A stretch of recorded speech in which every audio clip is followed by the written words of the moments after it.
watching Gearz.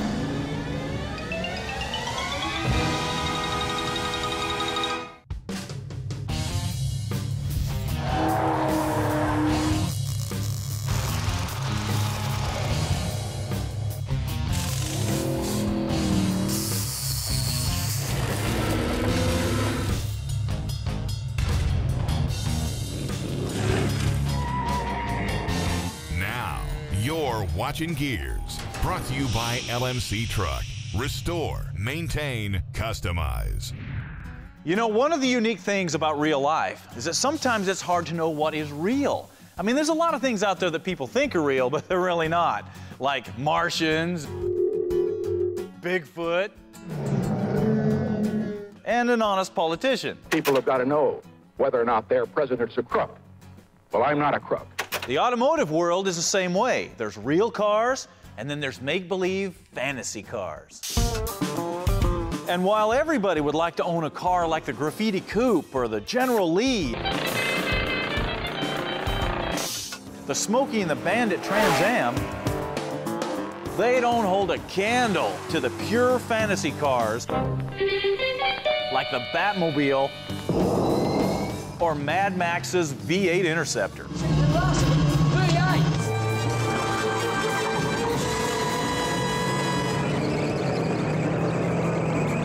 But even as popular as the Batmobile is, there's another car out there that's even more influential than this. A car that practically every kid, boy or girl, dreamed of driving when they were growing up. And why wouldn't they? It was a special car, capable of doing incredible things like driving up and down mountains and jumping over rivers and catching the bad guys. And it was fast. Man, it was the fastest car on the planet. So fast that it was named after its speed, the Mach 5. And it was driven by a guy named Speed Racer. Of course, the Mach 5 wasn't real. I mean, how could it be? No car could actually do all that stuff, could it? But what if it was real? I mean, what if you could actually touch it, feel it, and drive it? Oh, man, that'd be awesome. But only if you knew the story of Speed Racer. Here he comes. Now, most people think the beginning of Speed Racer was when it hit the airwaves around 1967 and immediately captured the hearts of America with its cool cars and great characters. But that wasn't the beginning. The real beginning was a couple of years earlier, in Japan.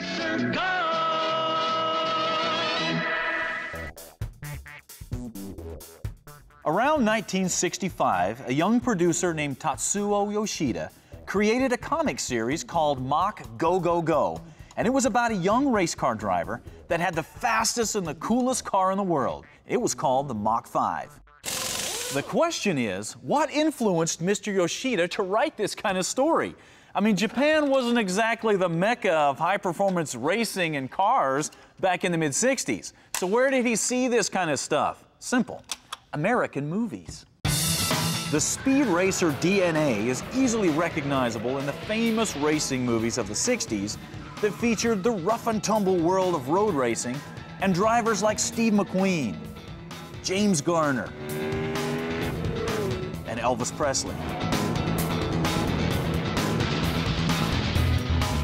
When it came to the Mach 5, the blueprint for this amazing car can be traced right to certain concept cars and the incredible sports cars that were tearing up racetracks all over the world. When all of these ingredients were mixed together, the fabulous Mach 5 was born, a car like no other. Mach, go! Go! Go! The following year, Tatsuo Yoshida and his production company turned the comic strip into a cartoon series called Mach Go Go Go. They made 52 episodes, and then they canned it. And the story could have ended right there. Fortunately, Translux picked up the adaptation rights and found Peter Fernandez, and this is where Speed Racer was born. Some editors called me and they said, we have this series coming in, and we'd wonder if you'd be interested in it. With the only directions being Americanize it. I could do anything, name the characters, write the dialogue, whatever I wanted, but I had to follow the plot, of course. So, Peter took the Japanese cartoon, wrote the stories, created the characters, and basically created the cartoon that we all came to know and love. And now you know why the characters spoke so quickly and had these big, long, run-on sentences that sometimes didn't seem to make too much sense. And why their mouths never seemed to match what they were saying. They were trying to match the Japanese animation. I'll bet Speed's following the monster car to find out more about it. Well, I hope he's not, because it's too dangerous. The Army failed miserably, so who knows what it might do to him? Just who are you anyway, and what are you doing with a car that looks like the Mach 5? There were only 4 of us in the cast. 3 guys and 1 gal. I didn't hold casting auditions. I just knew who I wanted. Jack Curtis, who was Pops, and all the announcer voices, and Inspector Detector. Green Orr did all the female voices. What kind of story is that? I never met you before. Huh? Jack Grimes played Sparky and Chim Chim and a lot of the villains. I'd known him since we were kids. I gave myself the best parts, Speed and Racer X, but I was right for them. You, what are you doing here, Speed? Practicing. You must not be in the race. I will be, and I can beat you. I'll prove it. Thanks for saving our lives, Masked Racer. Of course, the real star of the series was the Mach 5, because it was loaded with all kinds of cool gadgets, like you would see on the Batmobile or a James Bond car, and for some reason, the saws, the jumps, the robotic bird, these all seemed possible to the kids that were watching. The car's equipped with everything anybody can imagine.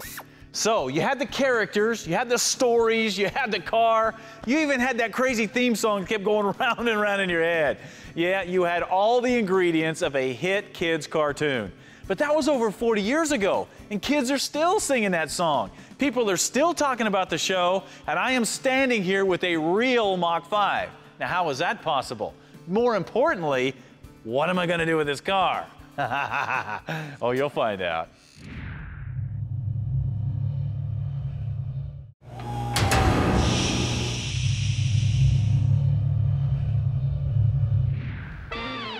When the cartoon Speed Racer hit the airwaves in 1967, it became a massive hit. But because it touched a nerve with young gearheads and car nuts across the nation, it never died like most cartoons do. Instead, it continued to grow and cross generational lines as the original viewers grew up and had kids of their own that also watched Speed Racer. It was about a family with a overbearing father, a nice mother, you know, a very cool mother, and an older brother who ran away from home, a small brother who was a brat, and of course a monkey. And the coolest car on the earth, the Mach 5. Watch it really go. But how do you get a 20-year-old cartoon in front of a new, younger audience? Simple. You think outside the box. We put Speed Racer on MTV in '92. Wow. Right the time the Beavis and Butthead came out. So it was Speed Racer at 7, Beavis and Butthead at 7:30. Speed has survived the race at Danger Pass, but ahead lies even more excitement and danger. So, with popularity growing and new cartoons and movies in the works, the decision was made to build a real Mach 5 that could go out and represent Speed Racer. Of course, building a real Mach 5 is not the easiest thing in the world, but they did it, here it is, we've got it, and we're gonna show it to you.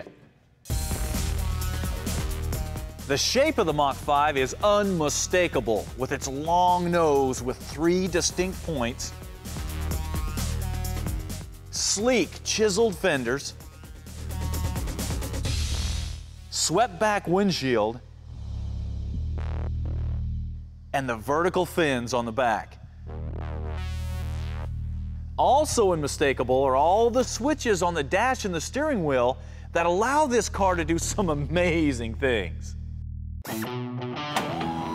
Like powerful jacks to raise the car to be worked on or jump obstacles during a race. Special grip tires for traction on slick roads, driving up mountains or across sand. Retracting rotary saws that extend from the nose, allowing you to drive in the woods and clear any obstacles out of your way. There's a bulletproof deflector cover that seals the cockpit and allows the Mach 5 to go underwater. Now, while underwater, there's an oxygen supply that allows the passengers to breathe and a periscope that allows you to see above water and relays the picture to the TV screen in the dash. Up front, there's special lights under the nose that allow you to see greater distances and with better clarity than ordinary headlights. And of course, a homing robot to take pictures, send recorded messages, or whatever. Now, just in case you're thinking that some of these things are just cartoon fantasy and not on the real car, think again. There's a reason why they call it the real Mach 5. Of course, the heart of the Mach 5 is the engine. And there's been a lot of speculation over the years about what is under the hood of this thing. And I'll tell you what, words cannot describe the cool factor what you're about to see. Check it out. You've got a new no-nonsense hairstyle. Terminal velocity. One hears the complaint that you can't get in. Once in, About 700.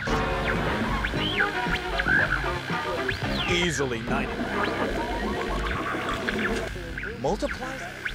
Williams even had government monies. And the only way to channel that much horsepower is to run it through traction multipliers that they got from NASA to keep you from blowing the rear tires away when you stomp on the gas. That is why they call it the Mach 5. Now, nobody is supposed to drive the Mach 5, except, of course, Speed Racer. But we worked out a little deal with the caretaker of Mach 5 so we could run it through the paces.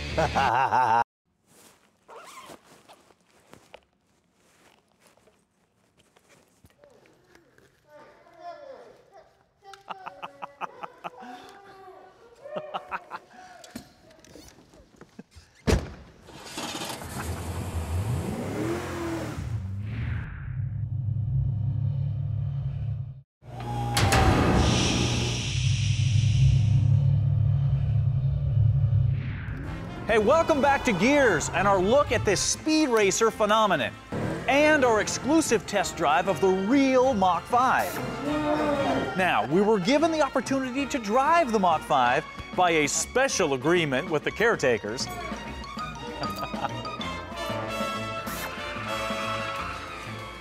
And of course, we promised not to scratch it. Driving around the racetrack in the Mach 5 is an amazing experience. And the more you press down on the pedal and the faster you go, the more the lines begin to blur between reality and fantasy. Is this a real car on a real racetrack? Or is this some kind of cartoon?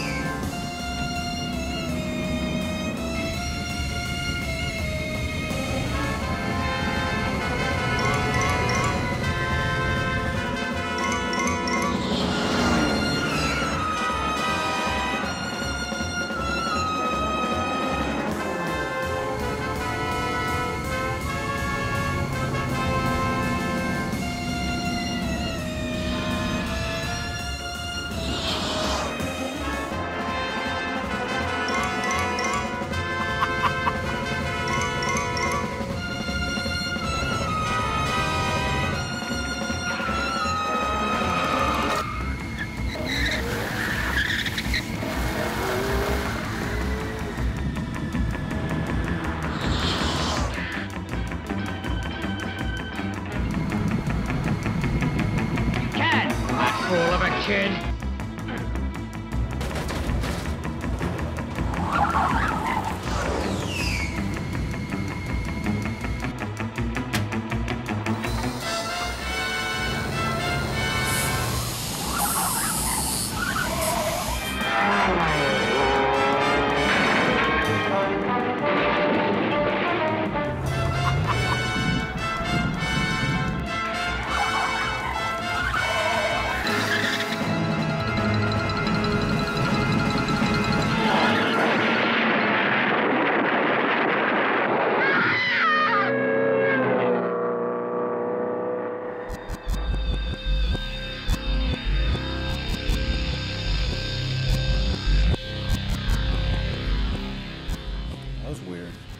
Action. Yeah, coming. And there it is, the one and only real Mach 5. And the best part is you can experience this car yourself because it travels all over the country to shows and events. You just won't be able to drive it. Now, if you want to know where it's going to be, just go to realmach5.com and check out the schedule. You know, one of the biggest questions that people have asked about Speed Racer over the years is who is he? Now that you've seen the history of Speed Racer and you've seen the real Mach 5 in action, I can reveal this one last secret to you. Speed Racer is, and always has been, you.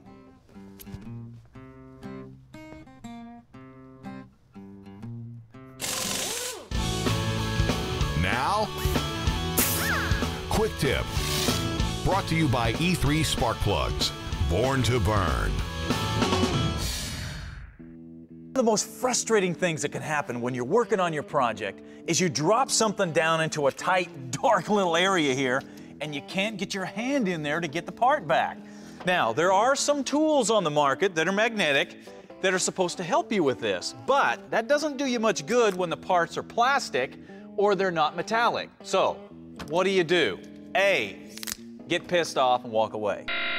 B, kick the dog, develop a new vocabulary, and walk away. Or C, grab some women's lingerie. Of course, the answer is C, grab some women's lingerie. More specifically, some pantyhose or some nylon stockings. Now, what you do is take your shop vac, slide it into the pantyhose, and then stick the shop vac down into the tight area. The suction will pick up the part. The pantyhose will keep it from going into the vacuum cleaner. Problem solved. Now, of course, you can pick up a shop vac at any hardware store. The nylon stockings, you're on your own for that.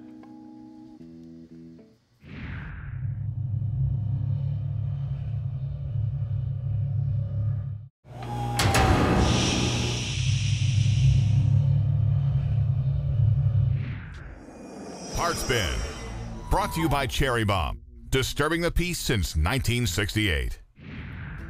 You know, there was a time when having a battery charger in your garage was an option, but not anymore, man. Not with all the multiple vehicles we've got and lawnmowers and tractors and motorcycles and all that other junk. You almost have to have a battery charger to keep all those batteries charged up. But do you need something this big and bulky? Not anymore. Take a look.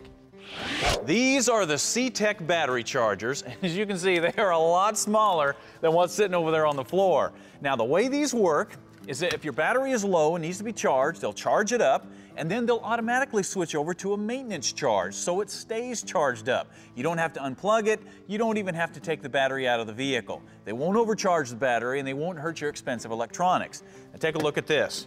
You see, they've got different settings for a motorcycle battery, a car battery, cold weather, even an Optima-style battery like this, which most battery chargers can't charge. So if you are tired of going out in the garage, turning a key, and nothing happening, you can solve that problem with a C-Tec battery charger.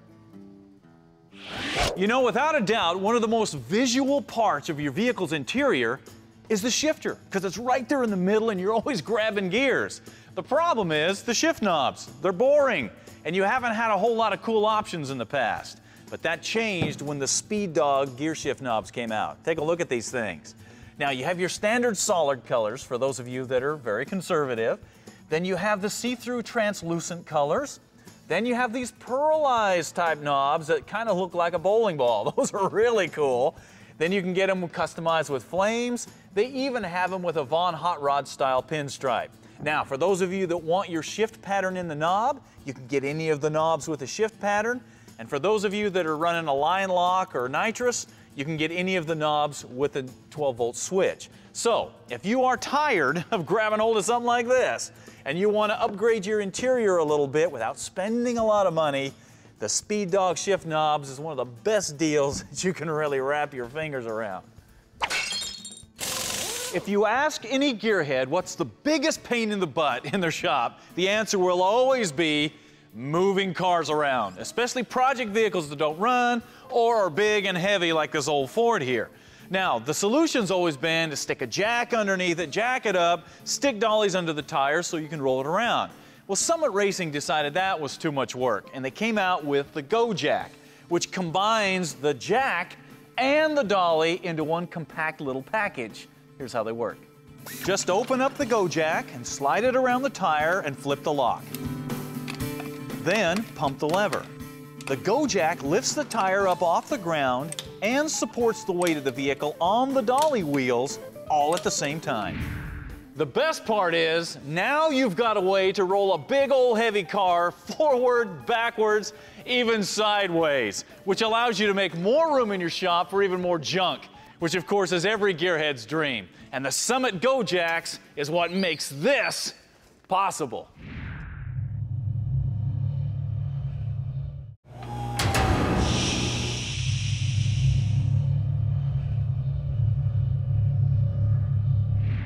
What are you working on? Brought to you by Miller Electric, the leading manufacturer of arc welding and cutting equipment for your business or home shop.